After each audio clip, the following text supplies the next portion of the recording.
Baik, bismillahirrahmanirrahim. Assalamualaikum warahmatullahi wabarakatuh. Jumpa lagi dengan saya di Abil Maiwa Channel.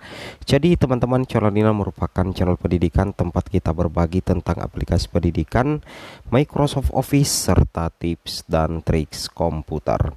Jadi pada video kali ini teman-teman ya, kembali lagi admin akan mencoba mengupdate informasi terbaru lagi terkait dengan langkah penentu kelulusan untuk P2 dan P3 setelah tanggal 3 Oktober 2023. Kenapa admin mengatakan setelah tanggal 3 Oktober? Karena setelah tanggal 3 Oktober itu tanggal 3 Oktober itu adalah batas akhir pendaftaran P3K guru kebutuhan khusus termasuk P1, P2, P3. Jadi intinya setelah 3 Oktober 2023 nantinya untuk P1 itu Bapak Ibu itu tinggal menunggu penempatan. Saya ulangi Bapak Ibu guru yang terhormat ya.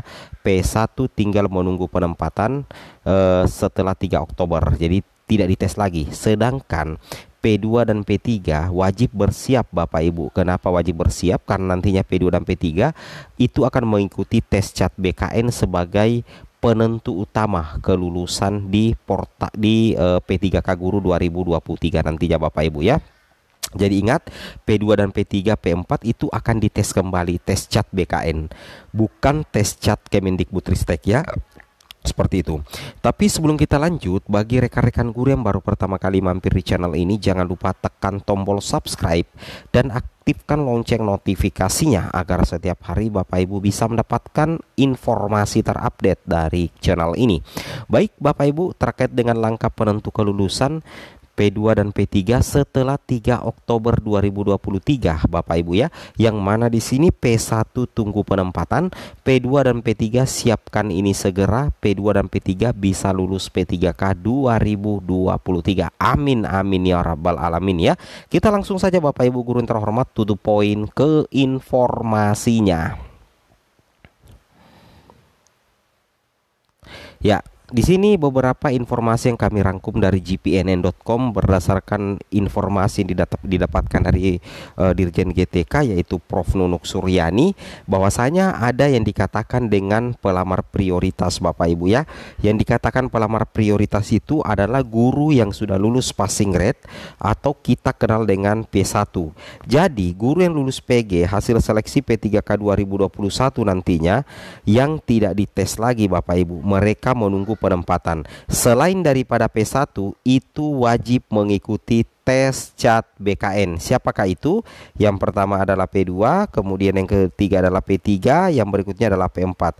Kesemuanya ini akan mengikuti tes CAT BKN. Yang tidak dites lagi itu cuman P1. P1 itu tinggal menunggu penempatan aja Bapak Ibu ya. Mudah-mudahan formasinya banyak, bisa ditempatkan untuk P1 di instansinya masing-masing daerah Bapak Ibu. Sedangkan bagaimana P2 dengan P3 itu wajib dites lagi Bapak Ibu ya, dites lagi berdasarkan sisa formasi yang belum diisi atau tidak mungkin lagi diisi oleh pelamar prioritas 1. Seperti itu kira-kira ya.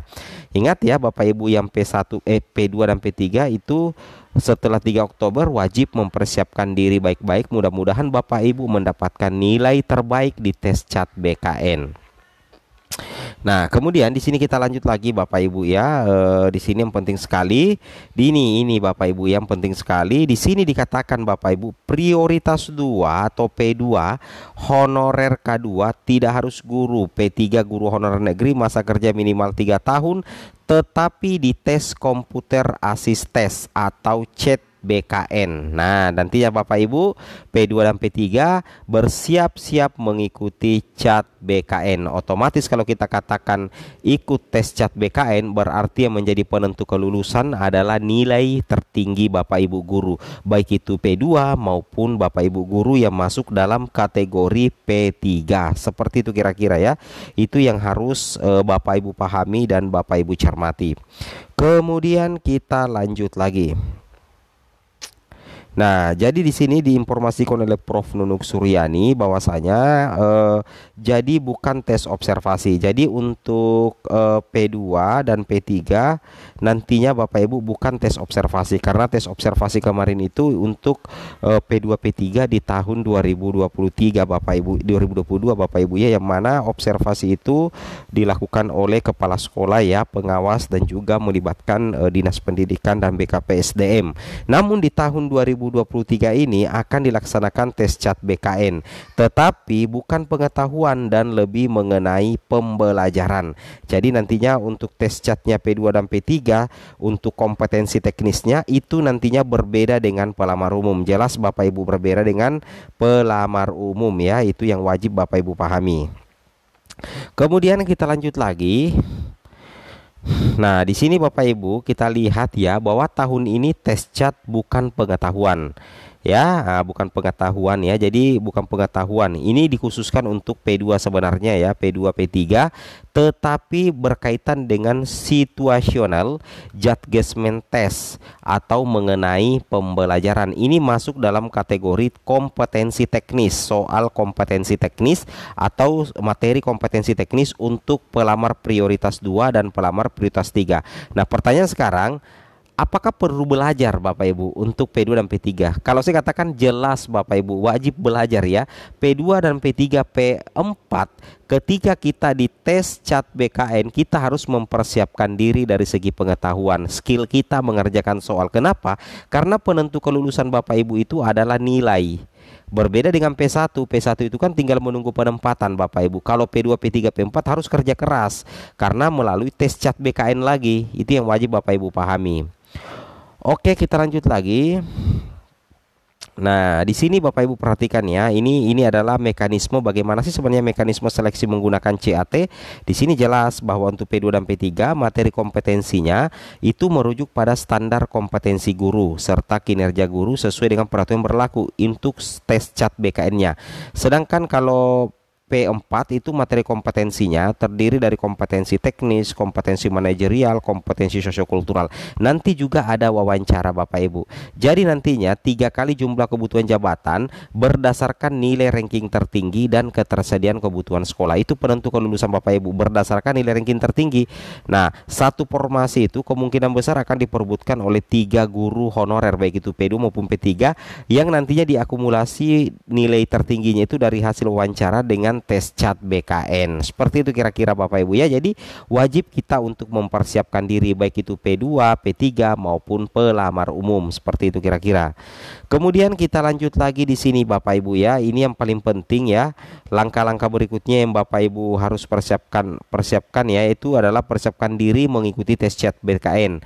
Bapak Ibu wajib persiapkan diri mengikuti tes CAT BKN ya, belajar ya, mencari kisi-kisi soal dan sebagainya terkait dengan materi-materi atau intisari yang akan diteskan untuk P2 dan P3 Bapak Ibu ya. Logikanya seperti itu. Kemudian kita lanjut lagi, di sini kita lihat P2 dan P3 wajib untuk mengetahui jenis soal tes CAT BKN sebagai penentu kelulusan P3K 2023. Nah, jenis soalnya kan ada beberapa ya, tes kompetensi teknis, situational judgment test terkait dengan pembelajaran di kelas, ada sosiokultural, ada manajerial dan wawancara. Makanya Bapak Ibu P2 dan P3 wajib mempersiapkan diri Bapak Ibu ya, mempersiapkan diri mulai dari sekarang, yaitu belajar mencari latihan-latihan soal dan sebagainya. Oke. Kemudian yang ketiga di sini Bapak Ibu wajib ya, P2 dan P3 sebaiknya mengikuti tryout ya. Atau Bapak Ibu kalau tidak mau mengikuti tryout, minimal latihan mengerjakan soal-soal P3K ya.